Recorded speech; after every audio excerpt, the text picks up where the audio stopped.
friends, welcome to our YouTube channel Let's Learn from Home. My name is तनु राय और आज रूसी क्रांति जो चैप्टर है आपका चैप्टर 2 आपकी क्लास 9 हिस्ट्री में उसका ये आखिरी वीडियो है। इसमें मैं आपको कंक्लूड कर दूंगी और आपको समझाने की कोशिश करूंगी कि फाइनली रूसी क्रांति कैसे तो हम पढ़ चुके हैं का फाइनल क्या हुआ, उसका कंक्लूजन कैसा रहा, अच्छा रहा, बेकार रहा, समाजवाद जैसी जो समाजवाद यूरोप में किस प्रकार फैला, कैसे लोगों ने समाजवाद को अपनाया। तो पीछे मैं वीडियोस में आपको बता चुकी थी कि अक्टूबर क्रांति के बाद, क्योंकि मेन क्रांति अक्टूबर क्रांति मानी जाती है, तो उसके बाद रूस के समाज में कैसा बदलाव आया और यूरोप में भी बहुत सारे बदलाव आए, वो हम पीछे वीडियो में पढ़ चुके हैं। और मैं आपको बता चुकी थी कि वहाँ पे गृह युद्ध हुआ, वो गृह युद्ध के क्या परिणाम रहे, उसके क्या कारण थे, और हमने ये भी देखा कि समाजवाद का निर्माण कैसे हुआ। अब हम देखेंगे कि समाजवाद का निर्माण के बाद उसके जो नेता हैं उन्होंने समाजवाद को किस रूप में अपनाया और क्या उसने जो मूल समाजवाद है क्या उससे अलग था या कुछ और चीज़ उन्होंने इसमें ऐड करी या सब्सट्रैक्ट की। तो चलिए हम शुरू करते हैं स्टालिनवाद और सामूहिकीकरण से। स्टालिनवाद, जो व्यक्ति स्टालिन को मानते हैं, उनको इसकी विचारधारा को मानते हैं, उन्हें स्टालिनवाद कहा जाता है, स्टालिनवादी कहा जाता है। ये इस प्रकार है जिस प्रकार लोग कार्ल मार्क्स को, यानी कार्ल मार्क्स की विचारधारा हो गई मार्क्सवादी विचारधारा, तो जो लोग उस विचारधारा को मानेंगे वह लोग मार्क्सवादी कहलाएंगे। या फिर हम बोल सकते हैं लेनिनवादी, क्योंकि लोग लेनिन को मानते हैं। तो जिन व्यक्ति की जिस विचारधारा को व्यक्ति मानता है उसे वही कहा जाता है। तो इसी प्रकार स्टालिन के बारे में हम पढ़ेंगे कि स्टालिन कौन था और इसकी क्या विचारधारा थी, इसने क्या काम किया, यूरोप में क्या बदलाव हुआ उन कामों से, और रूस में ये इतना इम्पोर्टेंट क्यों है। तो आइए हम शुरू करते हैं। शुरुआती दौर में 1927-28 में अनाज की भारी कमी दर्ज देखने को मिलती है हमें। तो मैं आपको इससे पहले बता चुकी थी कि गृह युद्ध हुआ था। गृह युद्ध में बहुत सारे बदलाव हुए थे, जैसे कि अमीरों की ज़मीन छीन ली गई थी, गरीबों में बांट दी गई थी, समूहीकरण जैसी प्रक्रियाएं अपनाई गई थी, और खुद वहाँ मतलब लेनिन ने बहुत सारे बदलाव, जैसे अर्थव्यवस्था में बहुत सारे बदलाव किए। तो उसने उद्योग पर ज़्यादा ध्यान दिया और उसने अर्थव्यवस्था में कृषि पर थोड़ा कम ध्यान दिया। इसके कारण हम ये देख सकते हैं कि वहाँ पर अनाज की बहुत कमी महसूस हो, मतलब कमी आई। और अगर किसी भी समाज में अनाज कम हो जाएगा तो लोग विद्रोह में वापस आ सकते हैं, चाहे उनका नेता उनके लिए ही क्यों ना काम कर रहा हो। तो ये चीज़ हमें देखने को मिलती है कि शुरुआत में जब गृह युद्ध खत्म हुआ और वहाँ की जो अर्थव्यवस्थाएं थी उसमें जो बदलाव हुआ वह समाज में वहाँ के अनाज की कमी को बहुत एक मुद्दे के रूप में देख सकते हैं वहाँ पे। इस कमी को कम करने के लिए सरकार ने बहुत सारी योजनाएं बनाई, जिसमें से उन्होंने पहला क्या किया कि अनाज की कीमतें उसने तय कर दी और उसने लोगों से उम्मीद की, किसानों से, कि वो उसी तय कीमतों पर ही अनाज खरीदेंगे। लेकिन जो बड़े और अमीर लोग थे वो इंतज़ार कर रहे थे कि वो जब तक अपना अनाज नहीं बेचे थे वो इस इंतज़ार में थे कि सरकार अपनी कीमतें बढ़ाएंगी तो वो अपना अनाज बेचेंगे। लेकिन ऐसा कुछ हुआ नहीं, तो लोगों ने विरोध करना शुरू कर दिया कि हम इस कीमतों पर अपना अनाज नहीं बेचेंगे। इसके बाद हम पढ़ेंगे स्टालिन के बारे में। स्टालिन वहाँ का एक बहुत प्रमुख नेता है, लेनिन की तरह ही। ये लेनिन के बाद वहाँ पार्टी का लीडर बना है और उसने बहुत सारे बड़े बड़े कदम उठाए हैं। जैसे कि हम बोल सकते हैं कि पहला है अनाज की जमाखोरी को उसने कम करने की या बंद करने की कोशिश की। मतलब जो भी व्यापारी थे या जो बड़े बड़े किसान या उत्पादक वर्ग था जो वो अनाज को जमा कर करके कीमत बढ़ने का इंतज़ार करता था। तो स्टालिन ने इन चीज़ों को कम करने की बहुत कोशिश की। इसलिए उसने दूसरा काम किया कि 1928 में जितने भी अनाज उत्पादक हैं उनसे ज़बरदस्ती अनाज खरीदा। अनाज खरीदने का, क्योंकि समाज में अनाज कम हो रहा है, मतलब हम बोल सकते हैं कि एक तो वैसे ही यूरोप का जो हम बोल सकते हैं भौगोलिक स्थिति है वो ठंडा प्रदेश है, वहाँ खाने की ज़्यादा ज़रूरत होती है। रूस एक बहुत बड़ा देश है, वहाँ पर ज़्यादा उनको ज़रूरत है इन चीज़ों की। और उसके बाद जब लोग जमा कर करके रखेंगे तो वो उन चीज़ों से कैसे निपटा जाए, इसका स्टालिन ने एक बहुत ज़्यादा हम बोल सकते हैं आक्रामक कदम हो सकता है ये कि उसने उनसे ज़बरदस्ती खरीदा कि आपको बेचना ही है, इसी कीमत पर बेचना है।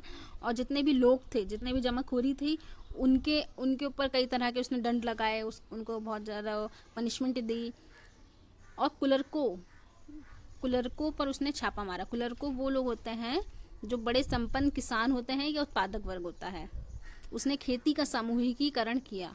सामूहिकीकरण का मतलब है कि उसने जितने भी खेत थे उनको इकट्ठा करा, बड़े बड़े लोगों का, छोटे छोटे किसानों का खेत उसने इकट्ठा करा और उस पर सामूहिक खेती की बात की। उसने बोला कि जितने भी किसान हैं वो इकट्ठे खेती करेंगे। इसका बहुत सारे लोगों ने विरोध किया कि ऐसी प्रक्रिया हमें नहीं अपनानी चाहिए, ये बहुत एक गलत चीज़ है। लेकिन स्टालिन ने इसके पीछे का कारण बताया कि बहुत सारे किसानों के पास छोटे खेत हैं, बहुत सारों के पास बड़े खेत हैं। इसके कारण वह अपनी मर्जी की फसलें उगाते हैं और जो उत्पादन में एक प्रकार की बाधा बनता है। तो उसने कहा कि हमें खेतों को इकट्ठा करना चाहिए और एक एक प्रकार की ही फसलें उगानी चाहिए ताकि उत्पादन जल्दी और ज़्यादा हो सके। तो उसने इसके पीछे का रीज़न ये दिया। उसके हम अन्य सामूहिकरण कार्यक्रम देख लेते हैं कि ये रहा पहला, सभी किसानों को सामूहिक खेती पर काम करने का आदेश दिया गया, यानी अब उनके पास चॉइस नहीं है, ये उनका ऑर्डर है, उन्हें मानना पड़ेगा। कॉलखोज जो है उनका मुनाफा किसानों में बांट दिया गया। जो भी उत्पादन बेचने का जो मुनाफा फ़ायदा होता था वो उसे कॉलखोज कहा जाता था, वो किसानों को बराबर बांटा गया क्योंकि सभी बराबर मेहनत कर रहे थे। सबके खेत, क्योंकि अब ये सरकार के खेत हुआ करते थे, ये लोगों के पर्सनल खेत नहीं थे। अब कोई अपनी संपत्ति को पर्सनल नहीं बता सकता, भी सरकारी संपत्ति बन चुकी है। इसका क्या कारण हुआ कि लोगों ने सरकार का विरोध किया और उस विरोध प्रदर्शन के लिए उन्होंने अपने मवेशियों, अपने जानवरों को मारना शुरू कर दिया। इसका क्या असर हुआ कि 1929 और 31 के बीच में मवेशियों में 1/3 कमी देखने को मिलती है। ये इस प्रकार लोगों ने अपना विरोध प्रदर्शन किया। सामूहिकीकरण के बाद भी उत्पादन में कोई बड़ी वृद्धि नहीं हुई तो लोगों ने इसकी आलोचना शुरू कर दी कि आपने जो भी कार्यक्रम अपनाए हैं उसके बाद भी अर्थव्यवस्था या फिर हम बोल सकते हैं कि उत्पादन में कुछ इतना बड़ा वृद्धि तो देखने को नहीं मिल रही है। थोड़े अगर 5% का फ़ायदा पहले होता था तो अब वो 6% का हो रहा होगा, 7% का हो रहा होगा। तो इससे हमें कुछ ज़्यादा फ़ायदा हो नहीं रहा इस कार्यक्रम से। इसके कारण क्या हुआ कि 1930 से 33 के बीच में रूस में सबसे भयंकर अकाल आया। मतलब ये इतिहास में ऐसा कोई अकाल नहीं इतना भयंकर आया था। इसमें करीब 40 लाख से ज़्यादा लोगों की मौत हो गई।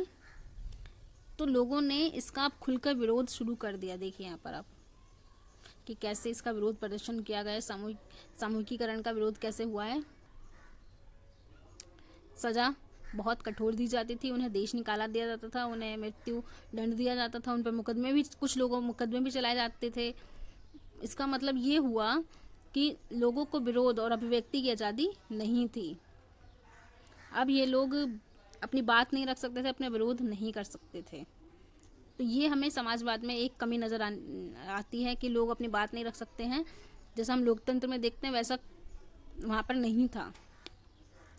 इसका जो आखिरी पार्ट है, रूसी क्रांति और सोवियत संघ का वैश्विक प्रभाव, कि किस प्रकार रूसी क्रांति का या सोवियत संघ जो USSR बना था कई सारे राज्यों से मिलकर, ये किस प्रकार इसका विश्व पर प्रभाव पड़ा है।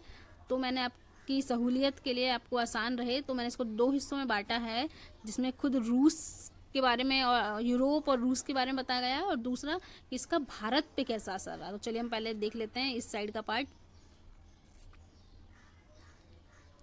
बहुत सारे कम्युनिस्ट पार्टी, बहुत सारे देश ऐसे थे जहाँ पे कम्युनिस्ट पार्टी बनी। उदारवाद की, हम बोल सकते हैं उदारवाद का जन्म इंग्लैंड से हुआ है और वहीं पर communist party of great Britain जैसी पार्टी वहाँ पे बनती है। तो ये देखा जा रहा है कि इंग्लैंड जैसे उदारवादी राज्य या देश में भी समाजवाद का एक बहुत अच्छा असर हुआ है। वहाँ के लोग समाजवाद के खिलाफ नहीं, समाजवाद के प्रति आकर्षित हुए हैं, बहुत अट्रैक्ट हुए हैं ताकि वह अपने लिए एक पार्टी बना सकें। हालांकि उदारवाद का पहला मूल मंत्र ही होता है कि आपको आज़ादी मिलेगी तो आप पार्टी निर्माण कर सकते हैं, इसीलिए वहाँ पर पार्टी निर्माण जैसी व्यवस्था हमें देखने को मिल रही है। इसका दूसरा असर हुआ कि वहाँ पे जो conference of people of the east 1920 और कॉमिंटर्न थे, जो ये 2 जो ग्रुप्स थे, इनमें यूएसएसआर के जो देश थे उसके अलावा भी कई देशों के प्रतिनिधियों ने वहाँ पर हिस्सा लिया, उसमें गए, उस सम्मेलन में गए, वहाँ पर उन्होंने हिस्सा लिया। भारत के भी लोग गए, चाइना, जापान, बहुत मतलब पूरे वर्ल्ड में से जो लोग जाना चाहते थे, इस समाजवाद का समर्थन करते थे, वो सब वहाँ गए। Communist university of worker of the east, यहाँ पर विदेशियों को भी शिक्षा दी जाने लगी। पहले यहाँ पे सिर्फ यूएसएसआर वालों को शिक्षा दी जाती थी, लेकिन अभी सभी के लिए खोल दी गई। इसका एक और असर हुआ कि सेकेंड वर्ल्ड वॉर से पहले ही यूएसएसआर ने समाजवाद को एक बहुत अच्छा चेहरा दिया, उसकी स्थिति को मजबूत किया और विश्व में एक पहचान दिलाई कि समाजवाद भी एक बहुत बड़ी व्यवस्था के रूप में हम अपना सकते हैं। हालांकि इसकी आलोचना भी बहुत हुई है, तो आलोचनाएं देख लेते हैं हम एक बार।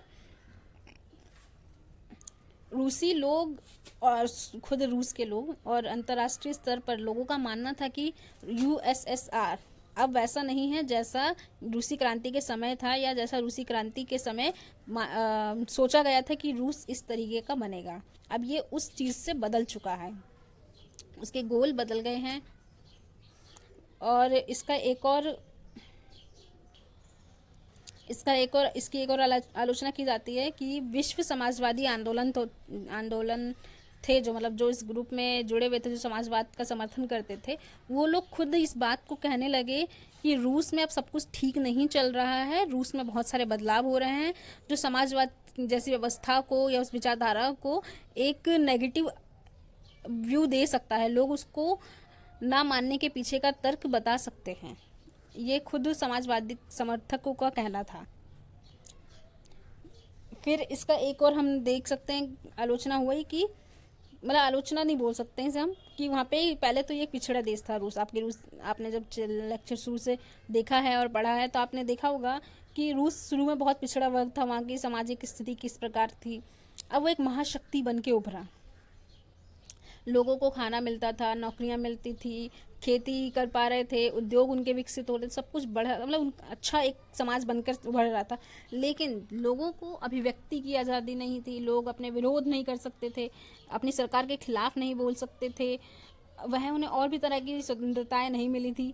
तो ये कारण था कि ये रूस को एक, या रूस बोल सकते हैं, या समाजवादी व्यवस्था को नकारात्मक व्यू दे रहा था, यानी एक नेगेटिव व्यू दे रहा था कि लोग उसको ना माने। तो इसलिए उनका कहना था, उन आलोचकों का, कि समाजवादी व्यवस्था अच्छी व्यवस्था नहीं है क्योंकि यह व्यक्ति की स्वतंत्रता को ख़त्म करती है। लेकिन आप जैसे जानते हैं, कोई भी व्यवस्था हो, कोई भी विचारधारा हो, हमें उसके नेगेटिव पॉजिटिव सभी पॉइंट्स को देखना चाहिए, फिर हमें उसके हिसाब से कंक्लूज़न निकालना चाहिए। तो कंक्लूज़न इस पूरे चैप्टर का यही है कि समाजवाद में बहुत सी चीज़ें बहुत अच्छी हुई हैं, जैसे कि जो गरीब और श्रमिक वर्ग होता था उनके साथ अच्छा व्यवहार नहीं होता था, हम ये इतिहास से ही चला आ रहा है, लेकिन समाजवादी व्यवस्था में उनकी स्थिति बहुत अच्छी हुई है, बेहतर हुई है। तो हाँ, इसका नेगेटिव पॉइंट भी हो सकता है कि उनको थोड़ी आज़ादी ना मिली हो, लेकिन ये भी कहा जा सकता है कि उस आज़ादी का क्या फ़ायदा अगर वो आपका पेट ना भरे। लेकिन इसका एक और जो लोग कहते हैं कि पेट भरने के बाद भी अगर आज़ादी ना मिले तो जीने का कोई फ़ायदा नहीं। आप इसको अपनी समझ के अनुसार समझिए कि क्या समाजवाद एक खराब व्यवस्था थी या समाजवाद एक अच्छी व्यवस्था थी। हालांकि इस चैप्टर में उसके दोनों पॉइंट्स को दिखाने की कोशिश की गई है। अब हम देख लेते हैं कि इसका भारत पे किस प्रकार का असर पड़ा है, या भारत किस प्रकार प्रभावित हुआ है। तो भारत के पहले समाजवादी विचारक हम कह सकते हैं, या नेता कह सकते हैं, वो है M.N. रॉय।